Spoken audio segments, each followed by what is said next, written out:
Through 10 games, the Lakers had a winning record. They're currently at 6-4. This has not happened in 4 seasons where the Lakers have had a winning record through their first 10 games.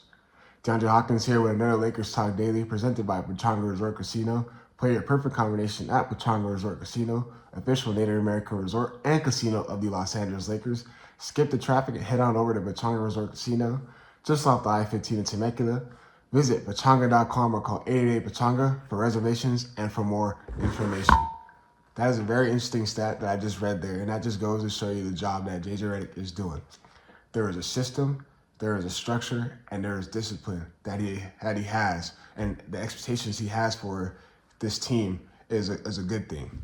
He expects you to go out there every night and have energy and have effort. Yes, granted, the Lakers have not had that. There's a lot of ups and downs, and that's what you're going to have early on this season.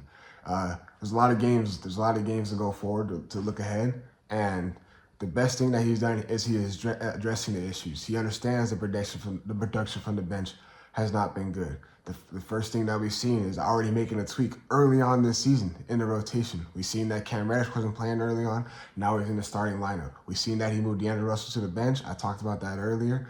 And last year when that happened, when Deondre moved to the bench, we understood that and we saw that he wasn't involved in the huddles. He was always isolated to himself. There was a lot of pointing fingers through the team when the lineup rotations were made.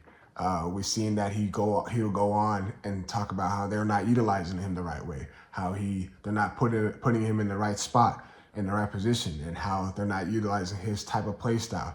And we see JJ Redick do that, and there's no comments made. He understands. Why? Because he is bought into the product. He is bought into the system. And the players respond well to JJ Redick. They play hard for him. Granted, I know they have possessions where they take possessions off, take a lot of possessions off. But the fact that he has these guys bought in and wanting to play for him and understanding the high expectations he has for all his players, it's a good thing. We see the offense, it's more fluid.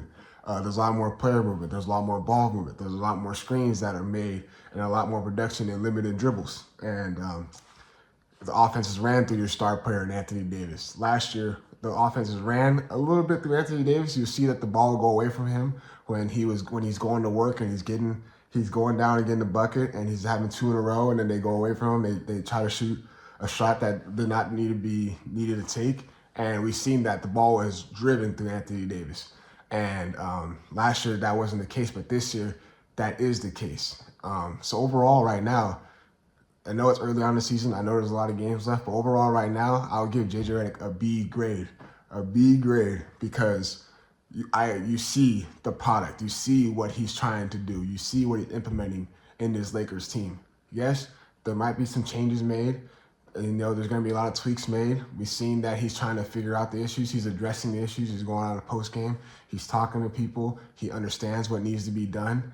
And the biggest thing and my takeaway is that players are buying in. Anthony Davis made comments early this season how when they lose a game, they don't want to lose another one. They don't want to lose 2 in a row. That's their goal. That's already a championship mentality right there. Do not want to lose 2 in a row. We want to keep on going. We want to keep on getting better. Last year, there was comments made like that. That's fine. I know I'm doing a lot of comparison between last year and this year, but that's already a big leap in trending towards the right direction. Tonight, they got the Memphis Grizzlies, a Grizzlies team that is hungry every single night to play against any day. The Grizzlies are hungry. If the Lakers are on their schedule, the Lakers are circled on that day, the Grizzlies are hungry to play them. And we already know what they did the last game in Memphis. They came out ready to play. The Grizzlies punched them in the mouth, and Lakers didn't respond. Granted, Anthony Davis didn't play that game, or Rui Hachimura, so I expect a big difference this game with those 2 guys playing alone. But this game has to be personal to the Lakers. It has to be personal. We've seen the post-game comments that John Morant made, flat out saying, hey, look, I don't like them. I do not like the Lakers. They beat us 2 years ago. They knocked us out in the playoffs. Last year, they were chirping at me when I was out, when John Morant had a suspension and he was also dealing with an injury. He personally came out and said, I do not like them. Whenever we play the Lakers, it was something that we like to prove. We don't like them as a team. We heard Desmond Bain make comments. Scottie Pippen Jr. made a comment after the game as well, saying, hey, look, the Lakers wrote me off. The Lakers wrote me off. So it's personal to him. Desmond Bain, when he heard Scottie Pippen Jr. say that, Desmond Bain went off like, yeah, you ripped the ball from that old man. He's calling LeBron James old. Well, obviously we know that the man is 40 years old playing his 22nd season. But look, these guys don't respect the Lakers. So with this game tonight, you got to go out there. You got to punch them in the mouth. You got to show them the reason why you have been the better team over the course of years. You got veteran leadership. You got championship DNA on that roster between LeBron James and Deondre Russell alone. You got a head coach in his first year. But yes, you got two veteran coaches alongside with them. I expect the Lakers to go out there. No, John Morant's not playing tonight. So that's a game. So tonight's a game where when he's, especially him, by him not playing, they got to go out there and punch him out early on in the game. Go out there, run in transition, but also get back in transition. Win the rebounding battle. Make it personal. If it's personal to them, why can't it be personal for the Lakers? I expect them to go out there and dominate on both ends of the floor. I expect high guard play from Austin Reeves. We got Scottie Pippen Jr. on him tonight. That is a game where you should take advantage of that matchup. Get to the free throw line. Anthony Davis, a guy like Jaren Jackson Jr. guarding you, we know that he has trouble and always getting in foul trouble. So use that to your advantage. Get to the free throw line. When the Lakers get to the free throw line, like always, they have success. So make this game personal. If it's personal to them, it's got to be personal to you guys. And after that game, the Lakers travel on the road for the first NBA in-season tournament against the San Antonio Spurs. And I'll tell you all about that after a quick word from our partners at Pechanga Resort Casino. At Pechanga Resort Casino, you can rock and roll, sip and slide, twist and shout. Play your perfect combination at Pechanga Resort Casino, official Indian gaming sponsor of the Lakers. So I teased earlier about the Lakers travel on the road after their home game tonight against the Memphis Grizzlies. They play this Friday against the San Antonio Spurs for their first game of the NBA in-season tournament. And we know the Lakers are the defending champs of the NBA in-season tournament. So I'm curious to see how they're going to respond, how they're going to play, knowing that they already came off the championship run in the NBA in-season tournament.